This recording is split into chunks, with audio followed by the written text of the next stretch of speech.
The Dearborn Independent, Chronicler of the Neglected Truth, May 22nd, 1926, Volume 26, Number 31. Mr. Ford's page.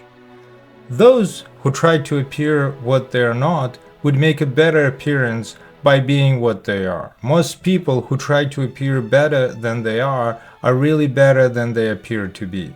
If they only had common sense enough to know it, no amount of pretense can improve on the original. What a man is proclaims itself no matter how he tries to conceal it. Character subtly makes itself known through every disguise, and this is a very comforting fact since the character is usually so much better than the caricature. Be yourself. It will not be a come down from your pretense. It will be an ascent into original freedom. One of the great gifts conferred on man is his ability to project scenes and circumstances which, so far as he knows, never existed on land or sea, and to set himself as hero in their midst. The gift of imagination, or imagining forth the substance of faith or desire, emancipates man from every prison. With his magic gift, he is forever free. Most of the things we dream come true in one way or another. Of what a man desires in his youth, he shall have more than enough in his age. But it is pity that dreams become so unrecognizable when incarnated in what we call reality. Half the light of life is lost when we cannot see in familiar things the very visions we beheld in high moments of imagination. Like other gifts, imagination has its counterfeits. The make-believe of children may become hypocrisy in the adult. Let us pretend that gateway to childhood innocent joys may in the adult become let us deceive. The vision of the seer is mimicked in the fabrication of the faker. Except where mental insufficiency is the cause, there is always an invisible moral boundary where high and fruitful imaginative activity becomes deception and hypocrisy. The distinction between them is soon stated. The former is entirely concerned with the vision, the latter with self and its possible victims. The commonest form of counterfeit is found in the desire to be thought something different from what one really is.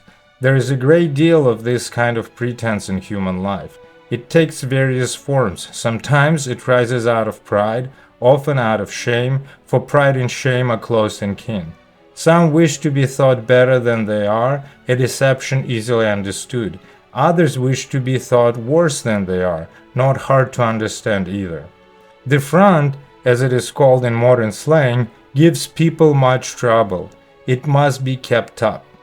And so we find multitudes living not by their own rule, but by what makes think others think, though they have no sure way of knowing what others may think. This class of persons comes nearer being slaves than any other class our country contains. Most regrettable of all the aspects of this foolish pretense is that it doesn't improve on original. The natural character of a person is usually so much more attractive than the character he assumes, that his mask achieves the opposite impression of what he desires. Reality must always have an advantage over pretense. The uncouth original is more impressive than mediocre artifice. This, of course, is known everywhere to people of common sense. At least it would seem that natural intelligence should be sufficient to enable anyone to see that nature cannot be disguised. What a man is will proclaim itself, however great the pains he may take to conceal it. When every exterior art has been practiced to perfection, there is still the subtle announcement of character itself, which the honest beholder subtly perceives. This is nature's last revenge. Its power to communicate its essence transcends all our efforts at suppression. Hypocrisy doesn't always spring from bad motives. People want to seem better than they are because for the most part they wish they were better than they are. Comparatively few assume virtues they do not possess for the purpose of wronging their fellows. Most do so for the purpose of winning respect. What they need is another approach, the approach of common sense. Let them be what they are.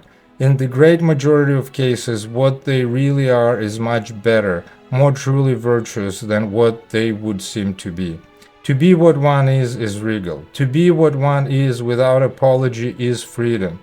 To be what one is eagerly and joyfully is to become a center of attraction. Indeed, to be what one is the first requirement to becoming all that one may desire to be.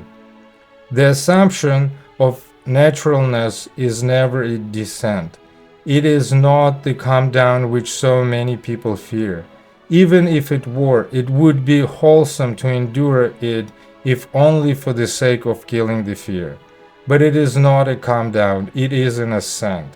It is unbinding the shackles of deception. It is stepping up into freedom. And with that, the qualities of the true character begin to emerge, until the assumed thing becomes a death mark in comparison with the reality. Some people are afraid to be known for being as decent as they are. They mark their kindness with brusque words. They paint themselves with clay to make themselves like their fellows.